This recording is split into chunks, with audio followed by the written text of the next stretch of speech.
So in this section, we're actually going to introduce what I think is a little bit easier formula. So we've got our add-on interest. A equals P plus PRT. All of our letters still stand for the same thing: principal, interest rate, and time. Our interest rate we're going to change to a decimal, and our time we're always going to put in terms of years. So we're going to dig right in to one of these problems. Now, I could ask you several different questions about it. So we see in this first example, those are all the different types of questions we could ask. We'll see a lot of times in the homework and stuff, we might only ask for one or two of them instead of all of them. But I'll work one where everything possible gets answered. And then I've got another example down below where I only ask you for part of it. So in this first example, we're buying furniture. We're going to put some money down. What that means is when Zach goes to buy the furniture, he doesn't actually have to take out a loan for the $2,800 because he has $400 with him in person.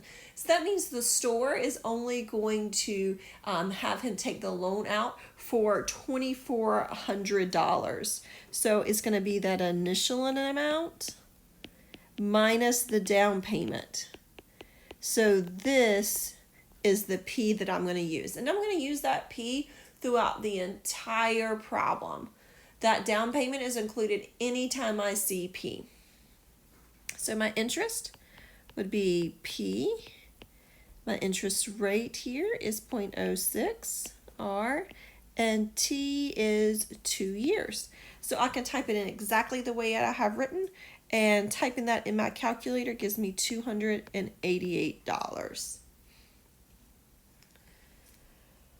Part B wants to be the total amount repaid. Kind of two ways to think about doing this. If you're someone that likes a shortcut, this 288 is this PRT. This part right here is the interest.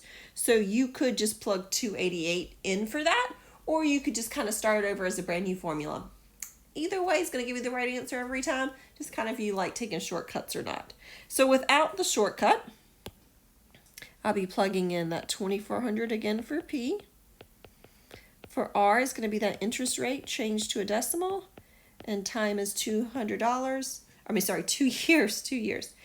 Type that in our calculator to get our final answer. If you wanted to do kind of the short method I was telling you about, you could just say our P is 2,400, and instead of having all of this again, we could just say, hey, I know that answer from part A, it's 288. So I get my answer. Same answer either way. One's just, maybe slightly faster than the other way. All right, for C and D, we don't actually have a formula. These are ones we kind of have to think about what it means, like in real life applications.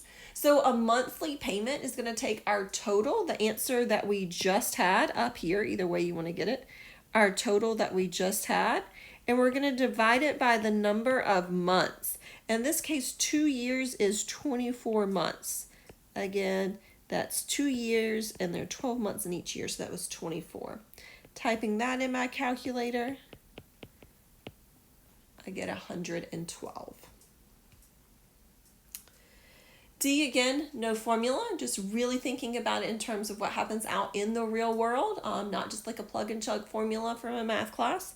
The total cost is going to be our total again that we had, so using that number again. And then up at the very beginning, we paid $400 down. So $400. So how much I paid for the loan part plus the original amount I brought into the store. And that's going to give me an answer of $3,088. Now again, when you go to work the homework, most of the problems aren't going to have you do all 4 of these sections. They might just ask for one or the other, but you might have to do one of the other sections to get down there. Like to work part C, you had to kind of already do B. So just be aware you might only be asked one of these 4 questions. All right. Down here, this bottom example, I'll zoom in a little bit. I've given you another one, didn't give you a whole scenario here. I want you to kind of hit pause on this guy and see if you can work it. The only thing I'll point out real quick is I gave it to you in months instead of years. So you have to think about what we did in class, changing those months into years, but we can't just plug in 10. We have to do a little bit of work there. go ahead and hit pause on the video. Give this one a shot. Really do it. It's a lot easier if you go ahead and try them now before you get into my math lab to do the work. So go ahead and hit pause, give this a shot, and then come back and check your work. All right, coming back, my P was 1680. So I'm plugging that in. My interest rate is 0.09. And my T, 10 months. To change that to years, I divide it by 12 because there are 12 months in a year.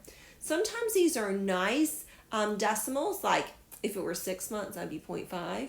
So sometimes they work out nice. This is one where it doesn't work out nice. Please do not round decimals. We do not round decimals until the very last, our final answer. So I'm going to leave it exactly how I have. If you want to reduce the fraction to 5/6, you can. Or you know what, just leave it as it is. Type it in just like I have to get our final answer of $1,806. If you haven't tried part B, go ahead and hit pause again and give that one a shot. If you have, we'll go ahead and continue. For the monthly payment, this time I know it's only 10 months, so I just divide by 10. A little bit different than up here. This time I was given years, so I had to multiply by 12. This time I was given months, so I didn't really have to do anything. So maybe part A was a little bit harder, but now part B is a little bit easier. I guess it works out in the end. Typing that in, my monthly payments are $180.60. Or you could just leave it as 0.6 and get the right answer as well.